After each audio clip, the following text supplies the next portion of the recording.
இயேசுவின் இறுதி 8 நாள்கள். இயேசுவின் இறுதி 8 நாள்கள். முதல் நாள் ஞாயிற்றுக்கிழமை. தலைநகர் எருசலேமுக்குள் நுழைந்த இயேசு இறைவாக்கினர் செக்கரியாவின் இறைவாக்குக்கு ஏற்ப கழுதையின் மீது பயணம் செய்து எருசலேமுக்குள் நுழைந்தார் இயேசு. அவரை அரசராக கருதிய மக்கள் ஒலிவக் கிளைகளை ஏந்தி பிரம்மாண்டமான வரவேற்பு கொடுத்தார்கள். ரோமை ஆட்சியை தூக்கி எறிந்துவிட்டு தங்களுக்கென தாவீதை போன்று ஒரு மிகப்பெரும் அரசராக உருவெடுப்பார் என்று கருதியவர்கள் தாவீது மகனுக்கு ஓசன்னா என்று கரகோஷம் எழுப்பினார்கள். இரண்டாம் நாள் திங்கட்கிழமை. எருசலேம் ஆலயத்தில் கொந்தளித்த இயேசு.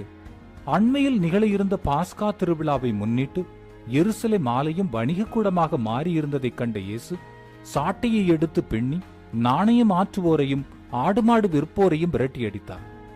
என் தந்தையின் இல்லத்தை கள்வர் குகையாக மாற்றாதீர் என்று எச்சரிக்கை விடுத்தார். இவ்வாலயத்தை இடித்து விடுங்கள், 3 நாளில் கட்டி எழுப்புவேன் என்று தனது உடலாகிய ஆலயத்தை குறித்தும் தனது மரணம் விரைவில் நிகழ இருப்பதையும் முன்னறிவித்தார். மூன்றாம் நாள் செவ்வாய்க்கிழமை. எருசலேமுக்காக கண்ணீர் சிந்திய இயேசு. தனது சீடர்களோடு அமர்ந்திருந்த இயேசு எருசலேம் ஆலயத்தின் அழகையும் கட்டிடக்கலையும் வியந்து பேசிய சீடருக்கு எருசலேம் ஆலயம் விரைவில் தரைமட்டமாகும் என்பதை முன்னறிவித்தார். எருசலேம் நகரம் விரைவில் அழியப் போவதை குறித்து கண்ணீர் விட்டு அழுதார் இயேசு. நான்காம் நாள் புதன்கிழமை. இயேசுவை காட்டிக் கொடுக்க யூதாசு விலை பேசுதல். 12 ஒருவனாகிய யூதாசு இயேசுவை காட்டிக் கொடுக்க எண்ணியிருந்தான். இதை அறிந்த தலைமை குருக்கள் மிகுந்த மகிழ்ச்சி அடைந்தார்கள். அதற்கு விலையும் பேசினார்கள். இதனால் இயேசுவை காட்டிக் கொடுக்க யூதாசு வழி தேடிக் கொண்டிருந்தான். ஐந்தாம் நாள் வியாழக்கிழமை. தனது சீடர்களோடு பாஸ்கா விருந்துண்ட இயேசு.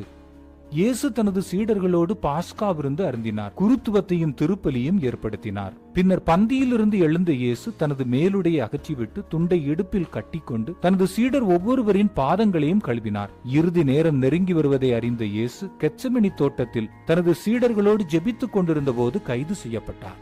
ஆறாம் நாள் வெள்ளிக்கிழமை. சிலுவையில் உயிர் துறந்த இயேசு. கைது செய்யப்பட்ட பின்னர் விடிய விடிய விசாரணை நடந்தது. இயேசு குற்றவாளி அல்ல என்பதையும் சூழ்ச்சியினால் தான் தன்னிடம் ஒப்படைத்திருக்கிறார்கள் என்பதையும் உணர்ந்திருந்தார் பிலாத்து. இருப்பினும் தனது பதவியை காப்பாற்றிக் கொள்ளும் பொருட்டு இயேசுவை சிலுவை சாவுக்கு தீர்ப்பளித்தான். மண்டைவோடு எனப்படும் கொல்கத்தா என்கிற இடத்திற்கு சிலுவை சுமந்து வந்த இயேசுவை சிலுவையில் அறைந்தார்கள். பிற்பகல் 3 மணி அளவில் நாடெங்கும் இருள் உண்டாயிற்று. இயேசு எல்லாம் நிறைவேறிற்று என்று சொல்லி தனது உயிரை தந்தையிடம் ஒப்படைத்தார். ஏழாம் நாள் சனிக்கிழமை. கல்லறைக்குள் அடக்கம் செய்யப்பட்ட இயேசு. தலைமைச் சங்க உறுப்பினரான யோசேப்பு என்பவர் பிலாத்துவிடம் அனுமதி பெற்று இயேசுவின் உடலை சிலுவையிலிருந்து இறக்கினார்.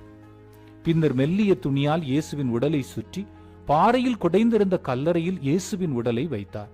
அன்று சனிக்கிழமை ஓய்வு நாள் என்பதால் இயேசுவின் உடலின் மீது பூசுவதற்காக நறுமண தைலம் ஆயத்தம் செய்த பெண்கள் உட்பட அனைவரும் ஓய்ந்திருந்தார்கள். இயேசுவின் உடல் அன்றைய நாள் முழுவதும் கல்லறையில் இருந்தது.